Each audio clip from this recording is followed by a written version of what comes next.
Pemerintah membuka keran perizinan tambang pada Ormas melalui PP nomor 25 tahun 2004 tentang perubahan atas PP nomor 96 tahun 2021 tentang pelaksanaan kegiatan usaha pertambangan mineral dan batu bara. Pada pasal 83A tertulis organisasi keagamaan untuk memiliki wilayah izin usaha pertambangan khusus atau WIUPK. Dalam rangka peningkatan kesejahteraan masyarakat, WIUPK dapat dilakukan penawaran secara prioritas kepada badan usaha yang dimiliki oleh organisasi kemasyarakatan keagamaan.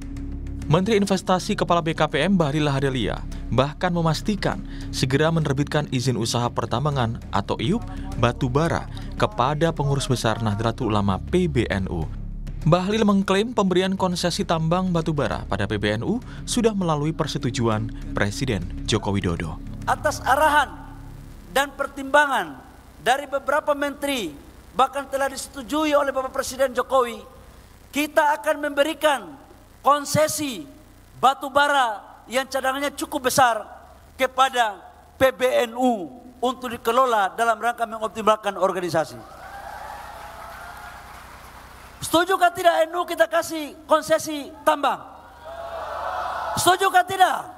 Karena itu tidak lama lagi saya akan teken IUP untuk kasih PBNU karena prosesnya sudah hampir selesai.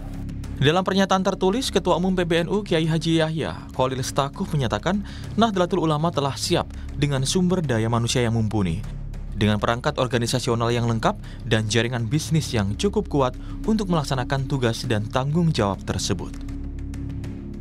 Kebijakan pemerintah memberikan izin tambang pada ormas ini menuai polemik. Jaringan Advokasi Tambang atau JATAM menilai penekanan PP nomor 25 tahun 2004 adalah cara Jokowi untuk mempertahankan pengaruhnya pasca lengser nanti.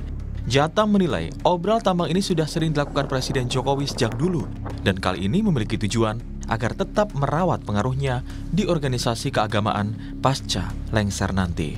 Obral konsesi tambang untuk ormas ini, JATAM melihatnya tidak dalam rangka untuk mencapai kesejahteraan bersama, gitu ya. Karena yang namanya tambang itu kan dia pada modal dan pada teknologi, gitu ya. Dia sama sekali tidak berdampak pada kesejahteraan, salah satunya misalnya terkait dengan pembukaan lapangan kerja, gitu. Sehingga alih-alih ini berdampak pada kesejahteraan, yang terjadi saya kira ini bisa dibaca sebagai siasat politik Jokowi untuk menjaga pengaruh politiknya pasca tidak lagi menjabat pada Oktober mendatang. Publik tentu berharap apa yang diharapkan pemerintah, izin tambang untuk kesejahteraan rakyat bisa terrealisasi, bukan untuk tujuan lain atau yang dikhawatirkan adalah tujuan politis tertentu. Tim Liputan, Kompas TV.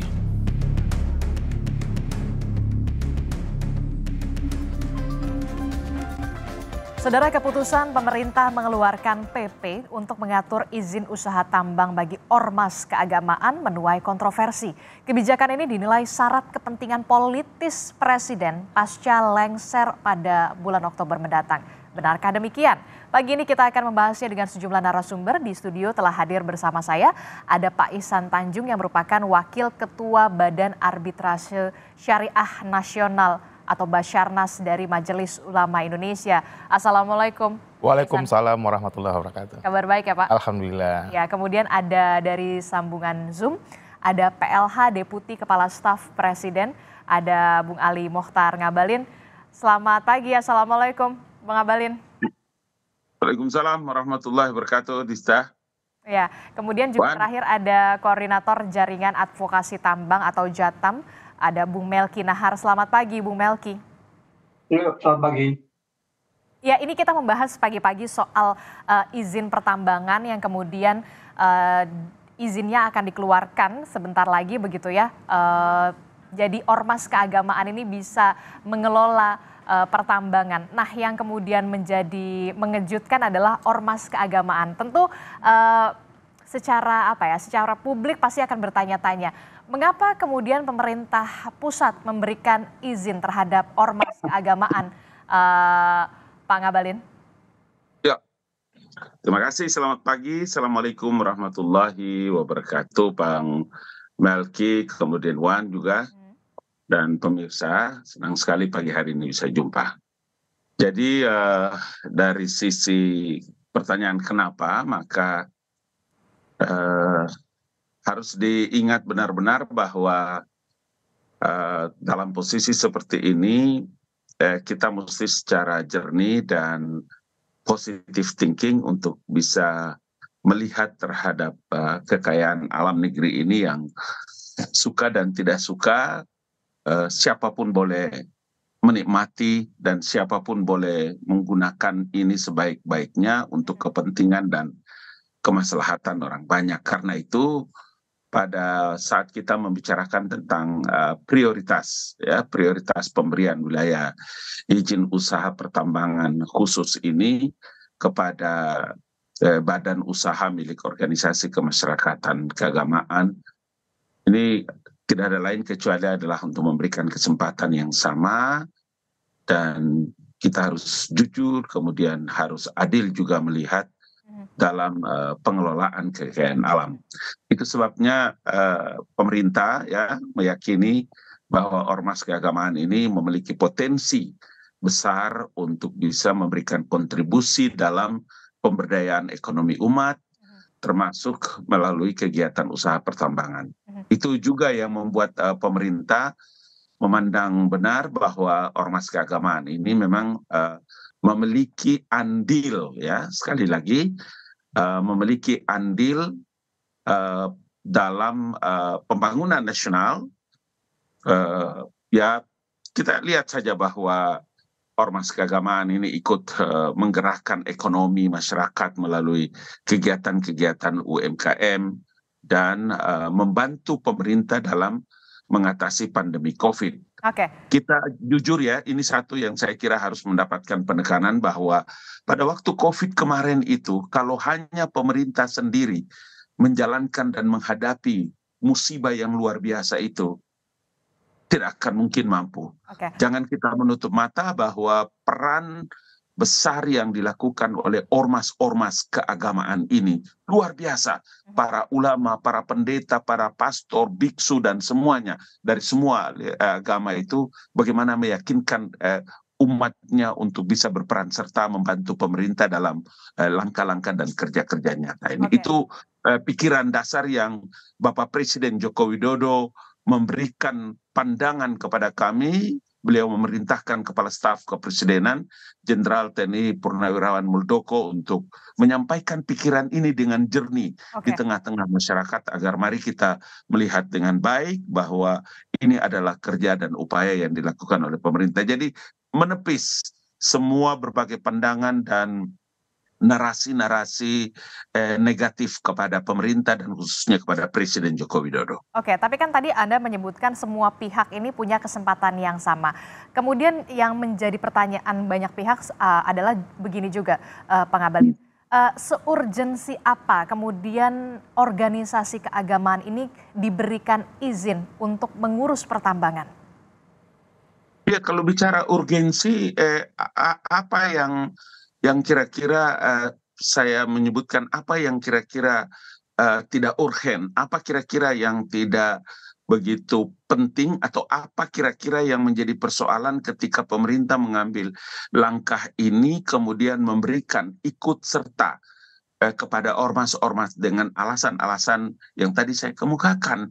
Jadi makanya saya bilang, mari kita secara positive thinking melihat bahwa apakah ormas-ormas itu warga negara asing? Apakah mereka juga tidak berhak untuk mendapatkan hak-hak yang Tuhan anugerahi dalam kekayaan alam ini? Apakah mereka hanya bisa menjadi penonton? Apakah kita begitu tidak adil dalam melihat perkara-perkara ini menjadi bagian daripada tanggung jawab negara, tanggung jawab pemerintah, kemudian memberikan hak-hak prioritas ini kepada ormas yang memiliki badan usaha untuk bisa membantu, membackup, membiayai, mengurus organisasi dan umat yang menjadi perhatian atau concern bagi mereka dalam sepanjang sejarah Republik Indonesia ini. Dari posisi inilah mari kita jujur dan hati jernih, kemudian berlapang dada melihat perkara ini sebagai bagian yang tidak terpisahkan daripada tanggung jawab negara dan pemerintah. Bagaimana Bung Melki dari jawaban Pak Ngabalin ini? Apakah memang tepat kebijakan yang dilakukan oleh pemerintah ini, ormas keagamaan diberikan izin untuk mengatur pertambangan? Iya, saya kira bukan soal siapa yang akan mengelola begitu ya, tapi soal model ekonomi yang didorong, yang menurut kita justru bermasalah, karena seperti yang selalu kita bilang, tambang itu adalah model ekonomi yang tidak berkelanjutan, begitu ya. Dia tidak ada jaminan kesejahteraan di masa depan. Justru yang patut kita pertanyakan adalah mengapa mesti tambang yang didorong, bukan sektor lain yang jauh lebih menjanjikan kesejahteraan bagi anggota ormas keagamaan kita hari ini di Indonesia. Tapi itu kan sesuatu yang sebetulnya realistis begitu ya. Tapi kemudian ini bisa dibaca juga sebagai siasat dari Presiden Jokowi gitu untuk kemudian memastikan memberikan kue-kue kepada pihak-pihak yang barangkali telah menyokong kekuasaan politik beliau selama 10 tahun terakhir. Karena gini Mbak, sebetulnya kan urusan bagi-bagi konsesi ini untuk organisasi kemasyarakatan, kalau kita cek runtutannya, itu sudah muncul ketika wacana peraturan Presiden nomor 70 tahun 2023 yang disahkan pada Oktober 2023 lalu, begitu ya. Salah satu klausul di situ sebetulnya menjelaskan soal alokasi penataan lahan untuk investasi ini, salah satunya untuk organisasi kemasyarakatan. Dan peraturan Presiden itu diteken 4 bulan menuju pemilihan presiden, pemilihan anggota legislatif, dan DPD. Lalu tanggal 30 Mei kemarin, tiba-tiba Presiden Jokowi meneken peraturan pemerintah nomor 25 tahun 2024. 6 bulan sebelum pilkada serentak pada November 2024 gitu ya. Makanya kita selalu mewanti-wanti, jangan-jangan ini sangat kental dengan nuansa politik begitu ya, ketimbang upaya serius untuk mendorong kemajuan secara ekonomi bagi banyak orang begitu.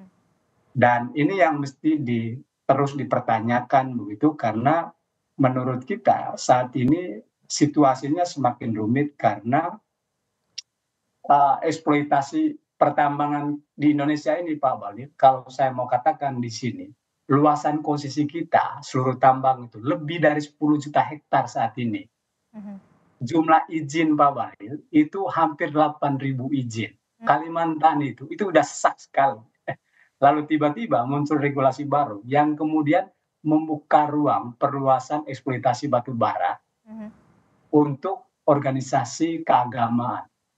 Jadi betapa tidak fairnya kita, gitu ya. Lalu kemudian mengabaikan situasi real yang terjadi di Pulau Kalimantan sebagai wilayah deposit batu bara terbesar di Indonesia, begitu. Oke, respon Anda Pak Ngabalin gimana kalau misalkan ini dikatakan syarat atau kental sekali nuansa politiknya, jatah bagi-bagi terhadap apa yang sudah menyokong dari Presiden Joko Widodo 6 bulan lagi sebelum pilkada. Kalau kata Bung Melki seperti itu. Kenapa tidak di sektor lain? Kenapa harus di pertambangan mineral dan batu bara? Iya kan, sederhana jawabannya kan. Tidak bisa kita pakai opini dalam menjelaskan perkara ini ke ruang publik.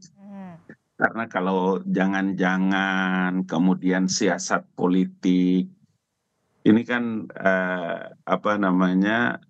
opini, tapi fakta di lapangan itu fakta yang harus kami jelaskan. Kalau urusan siasat politik, apalagi yang mau dibikin oleh Presiden Joko Widodo. Jadi kalau tadi seperti Bung Melki menyebutkan tiba-tiba presiden teken, sejak kapan ada satu keputusan presiden itu dilaksanakan secara mendadak dan tiba-tiba? Nggak mungkin. Titik koma saja, kami ini kan hari-hari ada di kantor presiden. Titik koma saja, peletakan salah satu huruf pilihan kata dan titik koma, itu harus kita selesaikan dengan secara berjenjang. Kita bicarakan, melihat perkara ini dalam posisi seperti apa. Jadi dalam urusan pemberian wilayah izin usaha pertambangan ini, poin itu yang tadi saya katakan bahwa adakah yang salah dari sektor pertambangan ini, kemudian pemerintah untuk dan atas nama negara memberikan prioritas dengan alasan poin yang tadi saya kemukakan itu. Jadi saya ingin mengatakan bahwa kalau tadi juga Bung Melki menyebutkan bahwa kenapa tidak pada sektor yang lain, ya kita tahu benar bahwa sektor pertambangan juga adalah satu di antara sektor yang memang benar-benar memberikan harapan besar terhadap izin terhadap usaha-usaha yang bisa dilakukan, termasuk dalam hal ini bagi ormas, organisasi kemasyarakatan. Jadi sejumlah pikiran-pikiran yang sehat dan memiliki peradaban penting bagi kita dalam memberikan edukasi kepada para pemirsa dan masyarakat juga, ini menjadi hal yang sangat penting. Jadi saya kira dalam posisi begini, itu Pak saja. Tapi begini Pak Ngabalin, Bung Melki mengatakan di Kalimantan saja sudah ada 8.000 izin usaha yang sudah dikeluarkan begitu. Dan begitu sesak lah, apalagi nanti kalau misalkan ada regulasi baru seperti ini. Oh, Bung Melki tahu bahwa tanah atau wilayah-wilayah yang diberikan kepada ormas ini adalah penciutan dari itu. BP2, PKB, apalah gitu itu. Coba Bung.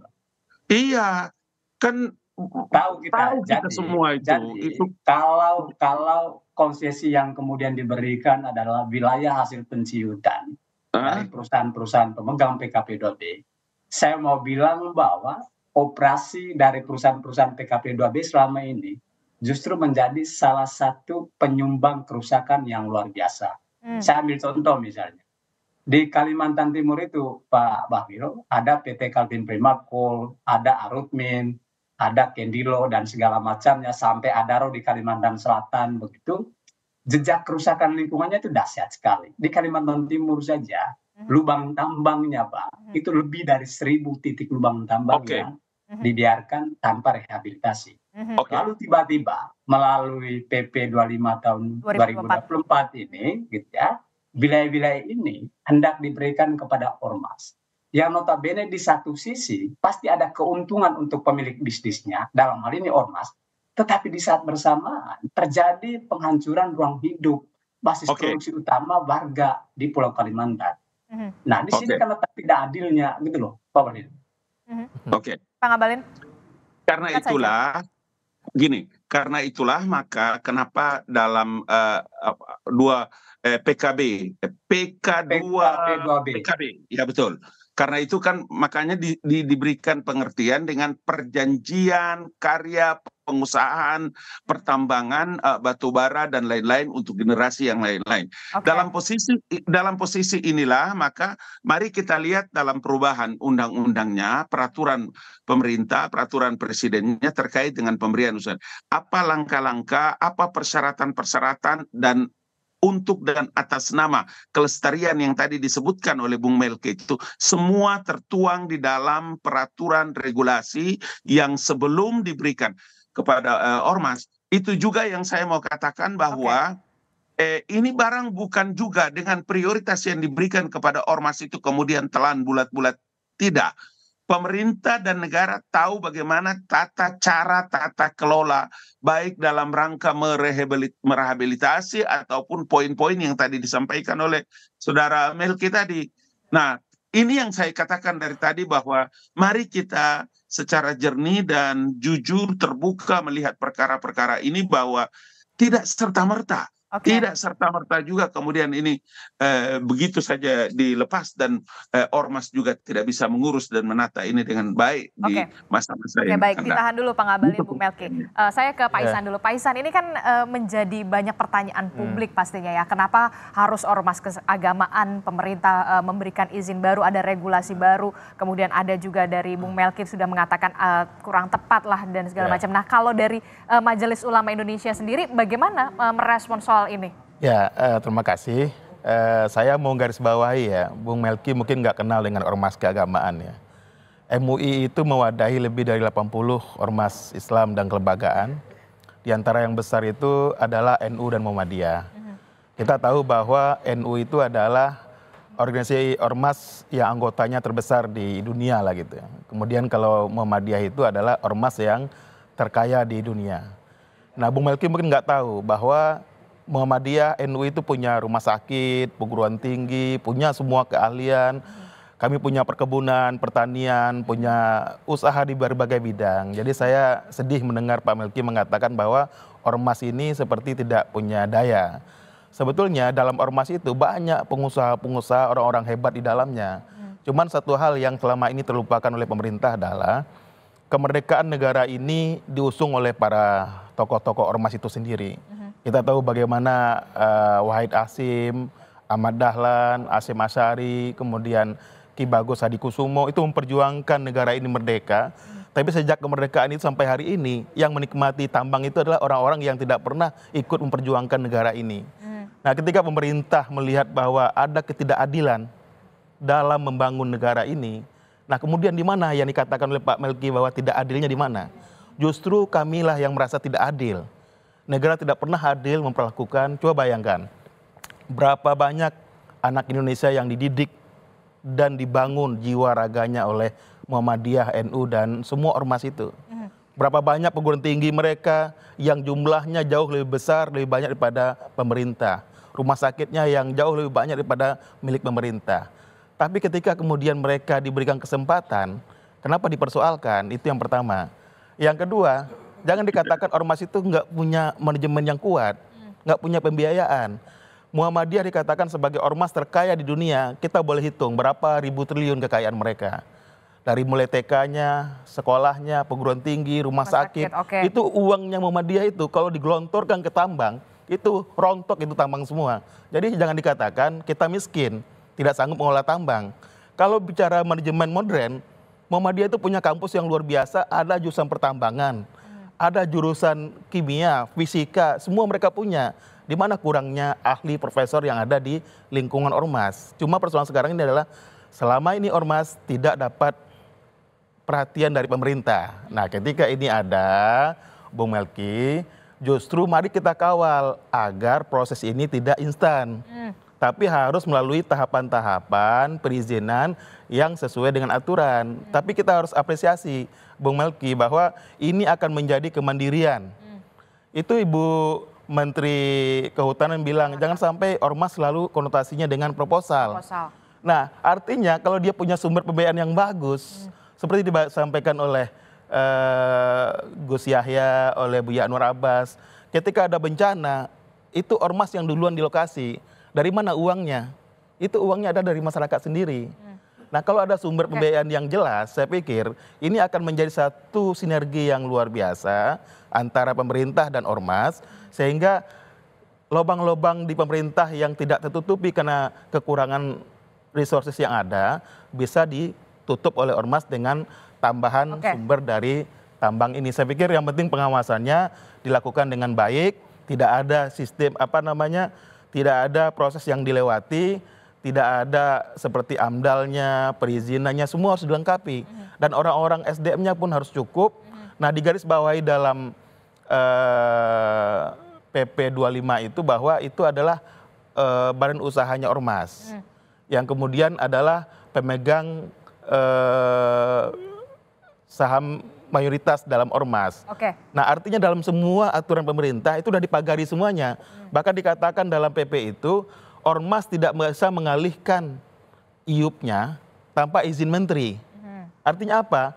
Tidak bisa semena-mena kemudian ormas menjual itu izinnya kepada orang lain. Nah, ini menunjukkan bahwa tidak semua ormas akan diberikan. Kenapa?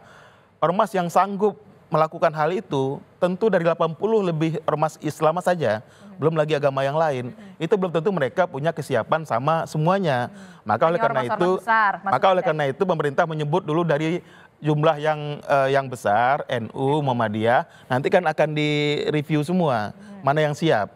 Nah yang siap ini kemudian diajukan, sehingga kita tidak berapologi ke mereka, dan saya yakin bismillah ormas sangat siap. Oke, tapi yang kemudian menjadi pertanyaan kita semua adalah bagaimana kemudian bisa meyakinkan publik ini benar-benar bisa tepat peraturan pemerintah ini ketika ormas keagamaan ini diberikan izin untuk mengelola pertambangan. Itu yang kemudian menjadi jangan dijawab dulu, termasuk juga ada suara-suara negatif, jangan-jangan ini hanya bagi-bagi jatah-jatah kue. Itu yang kemudian menjadi kabar negatif juga begitu, suara negatif juga. Jangan dijawab dulu Pak Ihsan, tetaplah bersama kami di Sapa Indonesia Pagi, usai jeda. Bersama kami di Sapa Indonesia Pagi, saudara, melanjutkan dialog kita, perbincangan kita di pagi hari ini bagaimana ormas keagamaan diberikan izin oleh pemerintah pusat untuk mengelola pertambangan, dalam hal ini adalah minerba, mineral dan batu bara. Saya masih bersama dengan perwakilan dari Majelis Ulama Indonesia, kemudian dari Istana juga ada Pangabalin, kemudian juga ada Bung Melki. Saya ke Pak Ihsan dulu. Pak Ihsan, ini kalau kita melihat bagaimana kemudian ormas keagamaan bisa meyakinkan publik bahwa ini bukan soal politik, ini bukan soal bagi-bagi jatah-jatah kue yang kemudian menjelang lengsernya Presiden Joko Widodo. Bagaimana Anda harus bisa menjawab ini? Ya, yang pertama saya ingin menjelaskan bahwa ormas keagamaan itu dilandasi oleh keyakinan beragama, maka dia akan menjaga kemaslahatan, menjaga lingkungan, dan menjaga semuanya, termasuk bangsa dan negara. Nah yang kedua, saya ingin menegaskan bahwa orang yang punya basic keagamaan, ulama-ulama itu, kita bisa percaya mereka, daripada kemudian kita membandingkan mereka dengan bawang murni pengusaha, mungkin mereka orientasinya adalah keuntungan sebesar-besarnya. Tapi kalau ormas keagamaan ini, mereka akan berpikir bagaimana mereka memelihara umat, memelihara lingkungan, dan menjaga tidak ada satu perbuatan yang mencederai prosedur. Nah itu yang harus kita garis bawahi, bahwa ormas keagamaan ini akan menjaga tidak akan mencederai prosedur. Kenapa? Itu adalah suatu yang bertentangan dengan keyakinan mereka. Kalau sampai ormas keagamaan melakukan hal yang sama dengan apa yang pengusaha-pengusaha bermasalah lakukan, maka kemudian dianggap tidak ada bedanya antara ormas keagamaan dengan pengusaha tersebut. Maka oleh karena itu, pemerintah meyakini ketika memberikan kepada ormas keagamaan, ini memberikan ke tempat yang benar. Nah, kalau memberikan kepada pengusaha, apalagi kemarin saya dengar dari istilah mafia-mafia, itu pasti rusak semua. Kalau menitipkan ke ulama, maka itu menitipkan ke tempat yang tepat. Itu yang kedua. Nah, yang ketiga, hasil dari tambang ini bukan buat beli pesawat pribadi, bukan buat beli pulau pribadi, bukan foya-foya dan beli rumah di Amerika. Tapi kekayaan ini buat bangun sekolah, bangun rumah sakit, bangun pesantren, dan itu dinikmati oleh semua umat. Bayangkan Pak Jokowi mungkin memikirkan, kalau saya kasih ke ormas Islam, ormas keagamaan, pasti digunakan untuk umat. Kalau saya kasih ke pengusaha, pasti buat beli rumah di Amerika. Nah, coba bayangkan dampak dari kebijakan ini, itu luar biasa. Jadi saya ingin mengatakan bahwa kita harus apresiasi. Umat harus dukung kebijakan ini dan kita kawal supaya pemerataan rezeki ini dirasakan oleh semua anak bangsa. Bukan cuma orang yang tiap hari pakai jet pribadi, bolak-balik ke luar negeri yang kemudian mengatakan saya orang kaya. Padahal itu adalah dari hasil bumi kita sendiri. Harus mensejahterakan juga dong warga lokalnya. Pasti, karena semua ormas itu ada di lokal. Coba kita lihat, sekarang wali kota Samarinda itu kader Muhammadiyah. Nah coba tanya sama dia, Anda berbuat apa untuk masyarakat lokal? Itu ajaran Muhammadiyah yang mereka kasih titip itu kepada Pak Wali Kota. Nah begitu juga yang lain-lain itu adalah kader dari ormas yang kemudian mereka tampil sebagai pemimpin bangsa. Jangan underestimate dengan ormas. Oke, Bung Melki, respon Anda? Iya, jadi ini bukan soal profesionalitas, bukan juga soal legal atau ilegal gitu ya. Tapi seperti yang saya tegaskan bahwa ekonomi tambang itu Pak, dia nggak sustain gitu ya, dia sama sekali tidak berkelanjutan. Jadi bahwa kemudian ada yang kaya, terutama para pemegang saham dari yang namanya bisnis tambang, iya. Tapi tidak ada satu contoh nyata pun di Indonesia, tempat di mana tambang beroperasi, warga lokalnya itu bisa sejahtera. Itu Tidak nggak ada. gitu ya. Di Kalimantan Timur itu, lubang-lubang tambang itu mesin pembunuh warga. 49 orang mati tewas di lubang-lubang tambang. Gitu loh. Jadi maksudku, Dan ini kita fakta di mesti, lapangan yang mesti ada ya, Bung Melki. lebih objektif. Justru yang kita khawatirkan ini Mbak, Pak Ngabalin dan teman-teman semua, kekhawatiran kita jangan sampai Presiden Jokowi justru menjadikan ormas ini sebagai tameng gitu loh. Untuk kemudian memuluskan rencana perluasan pembongkaran batu bara di Pulau Kalimantan, Pulau Sumatera, dan pulau-pulau lain di Indonesia. Itu yang kita tidak inginkan. Itu satu. Lalu yang kedua gini, kami ini kan banyak ngobrol dan sama-sama di lapangan dengan berbagai macam aktivis, berbagai macam para pegiat lingkungan, baik NU, Muhammadiyah, banyak lagi ormas-ormas yang lain. Mereka punya konsen penuh, begitu ya. Saya ambil contoh misalnya, NU bahkan mereka punya konsen untuk kemudian bagaimana lingkungan itu benar-benar dijaga. Kemudian poin dalam muktamarnya bahkan tidak boleh ada alih fungsi lahan, terutama untuk produktivitas pangan dalam kaitan dengan tambang, gitu. Nah, tiba-tiba hari ini ormas-ormas ini hendak diberikan konsesi. Kita tidak mempermasalahkan ormasnya. Iya, kita tidak. Yang kita permasalahkan justru kebijakan dari Presiden Jokowi-nya yang justru membuka ruang bagi perluasan pembongkaran batu bara. Dan dalam konteks yang lebih besar, Pak, ini bertentangan dengan komitmen pemerintah Indonesia yang ingin mengurangi ketergantungan terhadap batu bara. Gimana coba untuk memerangi krisis iklim kalau pembongkaran batu bara ini terus berjalan? Nah, gimana? Nah, ini yang mestinya dipikirkan secara serius gitu, dipikirkan matang-matang, karena harapan terbesar kita memang justru ada di ormas ini, supaya ada di pihak yang bisa mengkritisi ragam regulasi dan kebijakan yang dikeluarkan yang tidak memberikan jaminan kesejahteraan di masa depan, gitu loh. Karena bicara soal tambang nggak bisa kita menegasikan sektor lain, urusan pangan dan air gitu ya, sebagai sesuatu yang tidak penting gitu loh. Di Kalimantan Timur itu saya mau bilang bahwa air mereka itu tercemar, beras mereka itu sudah tidak bisa lagi memenuhi kebutuhan domestiknya, mereka sangat bergantung ke Pulau Jawa dan Sulawesi. Lalu tiba-tiba kita ingin buka ruang, bongkar lagi batu baranya. Yang kita butuhkan hari ini pemulihan lingkungan sosial dan ekologis sekaligus penegakan hukum atas segala kejahatan lingkungan yang terjadi selama ini, bukan justru terus dibongkar gitu loh. Itu yang kita persoalkan hari ini. Oke, Pak Ngabalin, itu yang dipersoalkan hari ini, bukan soal ormas keagamaannya, tapi yang seharusnya dilakukan menurut Bung Melki ini adalah bagaimana pemerintah itu bisa memulihkan bagaimana lingkungan di sana, jangan sampai kemudian warga-warga di sana ini menjadi lebih susah begitu.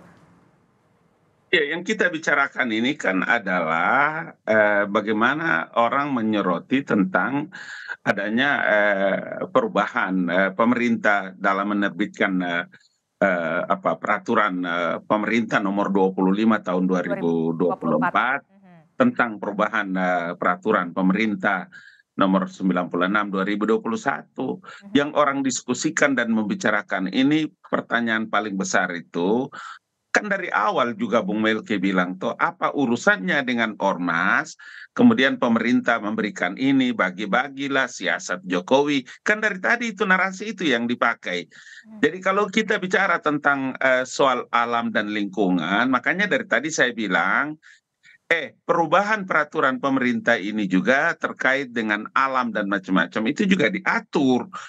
Apa yang mau saya katakan dari sini, kalau judul ini yang diangkat oleh Kompas TV terkait dengan tambang ormas dan kemudian siasat seperti yang tadi dikemukakan oleh Melki bahwa ini adalah siasat politik Jokowi, bagi-bagi ini barang kue-kue ini dalam sisa masa politik, masa dinasnya, atau ini dalam rangka untuk melestarikan, menjaga eksistensi Jokowi setelah tidak lagi menjadi presiden. Ini kan semua opini-opini, narasi-narasi yang memang di-framing ke ruang publik, dan itu sama sekali tidak saja fitnah tapi menyesatkan masyarakat.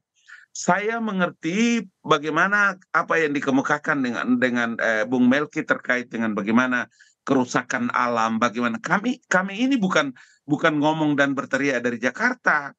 Tapi saya ini memimpin tim kantor staf presiden untuk datang berhari-hari melihat bagaimana cara agar langkah yang dilakukan oleh pemerintah dalam melihat bolong-bolong apa-apa yang mungkin tidak tertuang dalam peraturan pemerintah, dalam undang-undang, dalam regulasi.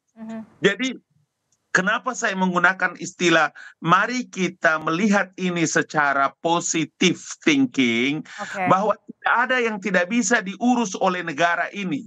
Tidak ada masalah yang tidak bisa diselesaikan oleh pemerintah. Semuanya bisa diselesaikan. Persoalan yang paling penting itu adalah tetap mari kita melihat dengan berbaik sangka bahwa pemerintah itu bukan malaikat. Pemerintah itu manusia biasa. Jokowi itu manusia biasa yang juga harus kita memberikan masukan-masukan secara positive thinking untuk juga bisa memperbaiki. Termasuk seperti peraturan pemerintah atau undang-undang yang sedang juga direvisi dan macam-macam. Ini yang menurut saya penting bagi kita untuk memberikan pembelajaran kepada masyarakat dan ruang publik. Kalau hari-hari kemudian kita mengembangkan terus opini dan narasi-narasi yang penuh dengan fitnah, adu domba, kebencian kepada negara dan pemerintah, sejak kapan kita bisa maju? Orang lain sudah sampai di planet Mars sana, kita masih berkelahi di bawah ini. Oke, Bung Melki. Ya, justru karena Pak Jokowi manusia biasa, makanya dia tidak terbebas dari konflik kepentingan gitu loh. Lain hal kalau dia malaikat. Iya, tapi kalau Bung Melki menyebutkan bahwa ini adalah siasat politik dan cara-cara Jokowi dalam membagi-bagi kue ini. Kesian ormas Islamnya, kesian Katoliknya, Protestannya, Hindu, Buddha, Konghucu. Kesian mereka, Pak. Itu menurut saya tidak boleh dipakai narasi itu. Karena itu tidak bagus. Itu opini yang bisa merusak. Tahan dulu biar kita berikan izin Bung Melki. Silahkan Bung Melki. Ya, gini loh Pak Ngabalin. Seperti yang saya bilang di awal tadi, ini bukan soal siapa pengelolanya, gitu ya. Poin terbesar kita hari ini, gitu ya, tambang itu model ekonomi yang dia rakus lahan, dia rakus air. Maka saya bilang tadi, tengoklah Pulau Kalimantan itu satu pulau itu. Apakah tambang memberikan kesejahteraan? Enggak, gitu ya. Justru yang terjadi itu ruang pangannya itu hancur-hancuran, airnya itu hancur-hancuran, gitu ya. Bahkan menciptakan kematian. Lalu kita sama sekali tidak mau melakukan refleksi yang serius atas situasi ini. Lalu tiba-tiba berburu secara tergesa-gesa ingin mengamini apa yang ingin dikasih oleh Presiden Jokowi terhadap ormas-ormas keagamaan ini. Itu satu. Lalu yang kedua, makanya saya bilang di awal tadi, kami sangat memahami dan punya banyak pengalaman. Justru di lapangan kami banyak berjejaring dengan anggota dari ormas-ormas ini yang sangat konsen di isu produktivitas pangan, urusan air, urusan human rights, urusan masyarakat adat gitu loh. Jadi ini bukan soal apakah saya benci dengan ormas atau enggak ada urusannya gitu ya. Tapi yang kita persoalkan ada kepentingan yang jauh lebih besar yang mesti harus dijaga gitu loh, Pak Ngabalin. Jadi silakan. Minimal ada 7 poin penting dalam perubahan peraturan pemerintah. Termasuk yang tadi dikemukakan oleh Bung Melki itu, makanya kenapa ada Menteri Lingkungan Hidup, LHK. Ibu Siti Nurbaya, LHK, yang kemarin itu. Karena itu juga yang menjadi bagian dari pertimbangan-pertimbangan pemerintah terkait dengan alam itu sendiri.